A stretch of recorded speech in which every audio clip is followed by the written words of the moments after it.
I'm Olive, 35 years old.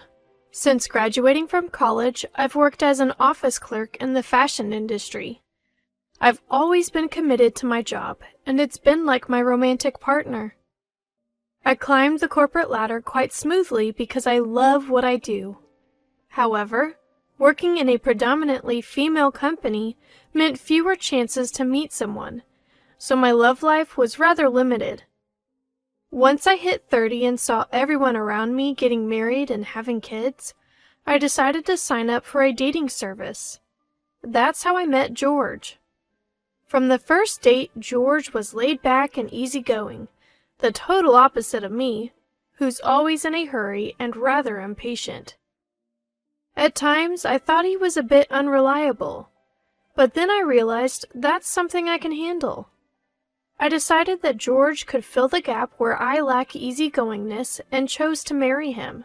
George was raised by a single mother, but neither he nor his mom were interested in living together after we got married. The often told tales of mother-in-law and daughter-in-law conflicts had me relieved that neither of us wanted to live together. When I met my mother-in-law for the first time before our wedding, she seemed to be sizing me up with a critical stare. That confirmed my feelings that I didn't want to share a home with her. No living with my mother-in-law, and a new chapter begins with George as a married couple. We'll make compromises even when our values clash. That was my resolve. So, a month into our adjusted married life, something completely unexpected happened. "Hello, Olive. How are you? Still no baby? I want to see my grandchild already." "Hi, mother-in-law. It's been a while. What brings you here? What's in the bag?" "Oh, didn't George tell you? I've decided to move in." "What?" Of course, George had never mentioned any such plans to me. Both he and his mom had told me before our marriage that neither of them was interested in living together. So this was a complete curveball. "Hey, mother-in-law's here at the house. She says she's moving in? What's going on?" "What? Mom did mention feeling lonely, but I never heard anything about moving in. I mean, I told her it was okay if she felt too lonely, but living together?" I hid away to make the call, and when George said that, I unintentionally let out a "What?" "Why did you say it was okay to live together without discussing it with me? She probably got the wrong idea. Aren't these the kind of decisions we should be making together?" "Well, I thought having Mom around to help with chores might be nice." When I had greeted her at her home, the last thing I felt was that she could handle household chores. The kitchen was coated in dust, clearly untouched for a while, and the whole house was cluttered. It was nowhere near what you'd call neat. "I want to enjoy my lunch, so I'm gonna hang up now," he said, and abruptly ended the call. Just as I was getting used to life with George, the idea of adding mother-in-law to the equation was overwhelming. While I stood there in disbelief, my mother-in-law called me over, looking annoyed. "Olive, your stuff is in the way. Move it already, will you? Honestly, you can't raise a kid in such a cramped house." "Well, George and I have decided not to have kids. I'm 35 and George is 38. Having a baby past 35 is considered high risk, and I wanted to focus on my career. So we had agreed before marriage to live a peaceful life, just the two of us." I said that mainly to keep my mother-in-law at bay, so we wouldn't have to face daily nagging about grandchildren. But my words set off mother-in-law like a firecracker. Her face turned beet red with anger. "Why? I can't believe you're married and not planning to have kids. I raised George all by myself, and you say you want to live a spoiled life?" "I respect that you raised George while working, but we've decided—" "I don't want to hear your excuses. You're the worst daughter-in-law." My attempt at pacifying mother-in-law had spectacularly backfired. She stayed furious and spent the next while berating me, not even allowing me room to defend myself. "Hey, I can't live with mother-in-law. She's been making a big fuss about wanting grandkids again today." After George came home, I discreetly talked to him about the day's events in our bedroom. George, however, was only half listening, mostly engrossed in his smartphone, offering occasional disinterested replies like, really? Eventually, he put his phone down, got into bed, and closed his eyes.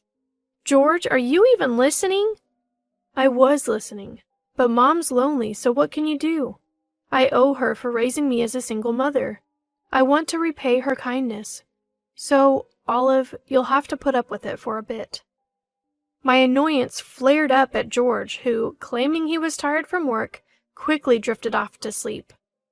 I was frustrated firstly with having to pacify my mother-in-law who's been going on and on about wanting grandkids, and secondly with George for unilaterally deciding we'd live with his mom. I'd heard that marriages are built on compromise. I knew families successfully managed to live with in-laws. Day one was a disaster, but to continue my life with George, it looked like I'd have to be the one making sacrifices. Waking George up to vent my anger was out of the question, so I accepted our living situation. Later, I'd realized this choice was a mistake. I often found myself wishing I'd shaken George awake that night, given him an ultimatum between his mom and me. Because the next day, mother-in-law's harassment began. Olive, just because you work doesn't mean you can slack on housework. George and I are starving, so hurry up and make dinner. Okay. When I got home from work, George had already returned and was watching TV with mother-in-law in the living room. George isn't someone who can't cook. Before, if I came home late, he would have dinner ready for me. Yet today, for some reason, he'd done nothing. Even the dishes from the morning were still in the sink. He seemed to be enjoying a quiz show with mother-in-law while I was left to prepare dinner alone in the kitchen. When I finally laid out the meal on the table, mother-in-law twisted her lips in disapproval again. What's this? Mostly frozen food, huh? You think it's okay to feed this additive packed stuff to an elderly person? I'm sorry, I've been busy with work. Being busy with work is no excuse. Has George been eating like this every day since you got married? Poor guy. If his health goes south, it's on you. While mother-in-law angrily scolds me, spitting as she speaks, George quietly eats his meal. George, who side glances at the TV and seems to be enjoying himself while his wife is being yelled at by mother-in-law, doesn't seem like the George I know. Throughout dinner, mother-in-law never stopped complaining at me. A wife who can't even cook and won't have kids is the worst. George could have done so much better. Prioritize George and me over your job. She kept going on and on until I was so mentally worn down I couldn't even understand what she was saying anymore. That night, I broke down crying in our bedroom. The thought of this life continuing was unbearable. George seemed surprised to see me cry. I told him I can't live with mother-in-law anymore, but George looked exasperated. My mom is important to me, so I want you to treat her with respect too, he said before falling asleep. I couldn't even muster a rebuttal to George and cried until I fell asleep. Life with mother-in-law, filled with nothing but suffering, continued as it was.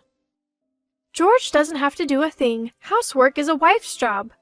Once mother-in-law said this, George truly stopped doing any chores.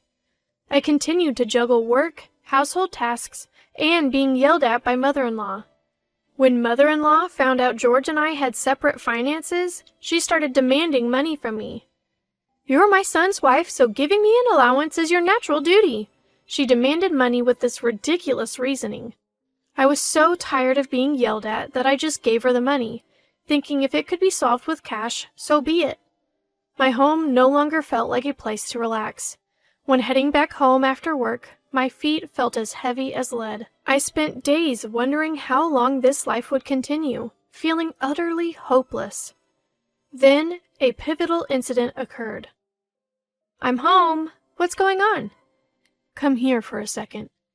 I arrived home that day, burdened with yet more emotional stress. Waiting for me at the entrance was George, his face twisted in anger. George, who had greeted me at the entrance, pulls me into the living room. There, sitting on the sofa, mother-in-law looked downcast. Did something happen? This is all Olive's fault, isn't it? You must have done something." It was the first time I had ever seen George angry. Although I was shocked, I racked my brain. I had no recollection of doing anything to make mother-in-law feel this way. Feeling agitated, George finally told me what was bothering him. "I heard you've been making snide remarks to my mom every day when I'm not around. She even told me you only cook when I'm here, so she's not getting meals. What's your aim in being nasty to my mom?"